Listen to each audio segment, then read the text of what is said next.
په رڼا ورځ د خلکو مخ کې په ریا کې راځي په رڼا ورځ د خلکو مخ کې په ریا کې راځي چې توره شپه کې دې ترې وغواړم نو را به دې کي او که په نشه کې دې ترې غواړم په شک کې به وي چې په کعبه کې دې ترې وغواړم نو را به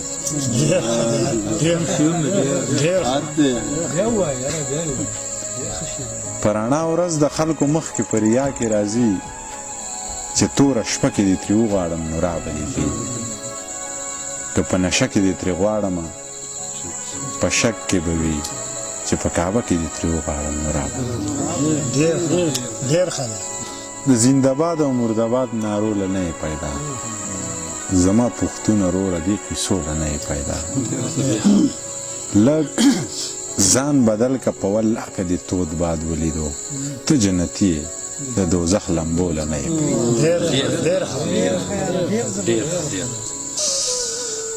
استاد په سکول کې یو ماشوم راپاسو ویلي بچیه پلار دې څه کار کوي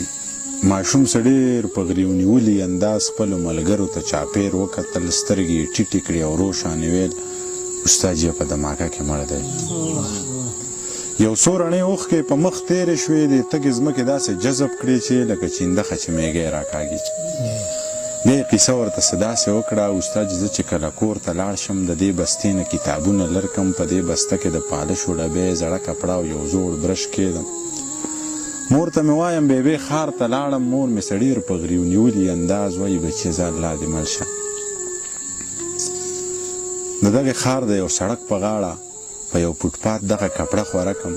سره د برش او د پالشه کښېنم بیا د دې ښار دغې ړندو خلکو له د پیزارونو صفایي کومه چې چانه لس غواړم پنځه راکوي او که پنځه وغواړم بیا نه راکوي استاد ړانده مې ورته ځکه وویې ما نه تر اوسه چا تپوس ونه کړو چې دې بسته کې کتابونه خوند کوي په دې چاچو کې قلمونه خوند کوي په دې بکسه کې خو رنګونه خوند کوي خو زه ګیله د چا نه ځکه نه کوم چې اوازونه د انسان اورم خو په دې ښار کې انسان بالکل نشته دلته د زړه خاوندان بالکل نشته او دلته په چا کې ایمان بالکل نشته دلته په سترګو کې نظر هم نشته دلته زما غوندې نهر هم نشته ماشوم قیسه لا ختمه کړې نه وه چې د چوټۍ ټلی یې ووهله ماشوم په مخ دواړه لاسونه راښ کړل خپلې اوښکې یې پرې وچې کړلې خو په تلو تلو کې استاد یې ته ویل بې ادبي ما